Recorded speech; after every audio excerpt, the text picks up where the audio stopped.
Querido irmão, querida irmã, compartilho com você o Evangelho do dia 28, terça-feira. Em nome do Pai, do Filho e do Espírito Santo. Amém. O Evangelho de Mateus, capítulo 13, versículo 36 a 43.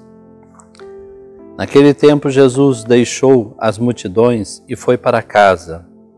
Seus discípulos aproximaram-se dele e disseram: Explica-nos a parábola do joio.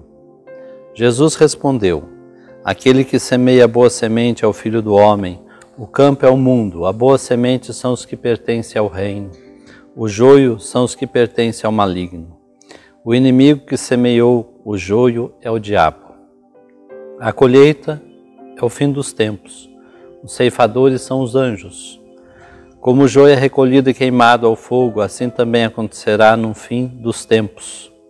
O Filho do Homem enviará seus anjos, e eles retirarão do seu reino todos os que fazem outros pecar e os que praticam o mal, e depois os lançarão na fornalha de fogo. Ali haverá choro e ranger de dentes. Então os justos brilharão como o sol no reino de seu Pai. Quem tem ouvidos, ouça. Palavra da salvação, glória a vós, Senhor. A parábola do joio e do trigo soou misteriosa aos ouvidos dos discípulos. Foi preciso que, a sós, Jesus os ajudasse a compreender o significado nela contido. Jesus explica cada elemento presente em sua parábola.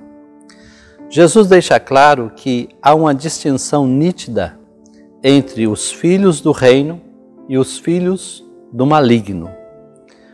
Os filhos do reino são os que acolhem a palavra de Deus e, embora pressionados pelos inimigos, mantêm-se fiéis, pautando sua vida pela vontade de Deus. Os filhos do maligno são os que, fechando seus ouvidos para Jesus, seguem os impulsos das próprias paixões e combatem abertamente os filhos do reino. A explicação da parábola termina reafirmando que é preciso esperar o tempo da colheita para separar o trigo do joio. Isto mostra que é pelos frutos que se reconhece quem são os bons e quem são os maus. No final será descoberto que os lobos muitas vezes ficaram a vida inteira disfarçados de cordeiros. Na parábola, o joio se parece tanto com o trigo na fase do crescimento que é difícil saber qual é um e qual é o outro. Somente na colheita, pelos frutos, ambos serão revelados e receberão a recompensa.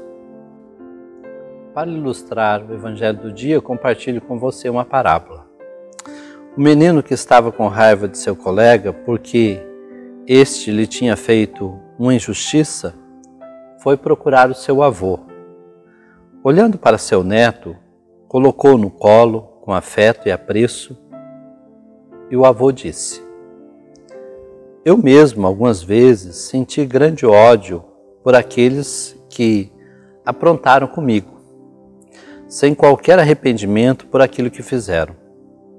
Todavia, o ódio corrói você, mas não fere seu inimigo.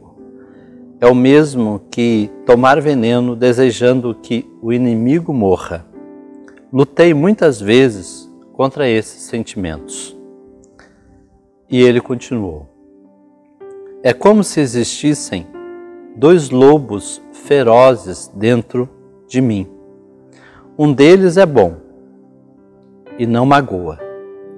Ele vive em harmonia com todos ao redor dele e não se ofende quando não se teve a intenção de ofender.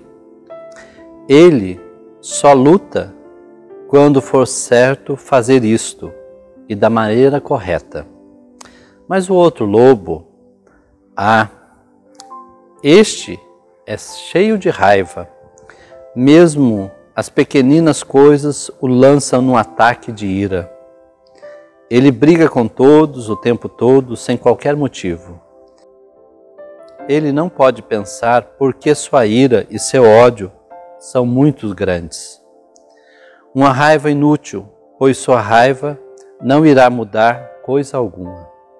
Algumas vezes é difícil de conviver com estes dois lobos dentro de mim, pois ambos tentam dominar o meu espírito.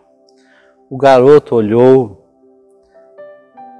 nos olhos de seu avô e perguntou: vovô, qual deles vence? E o avô sorriu e respondeu baixinho: aquele que eu alimento com mais frequência. Querido irmão, querida irmã, ouvindo esse evangelho de hoje, em que Jesus insiste nos filhos das trevas e filhos do maligno, que o Senhor possa conceder-nos a graça de alimentar para que sejamos bons para o mundo de hoje, que possamos corresponder sempre ao bem, mesmo diante de um mal que alguém nos faça. Que Deus os abençoe e tenha um dia iluminado pela palavra, em nome do Pai, do Filho e do Espírito Santo. Amém. Fique com Deus.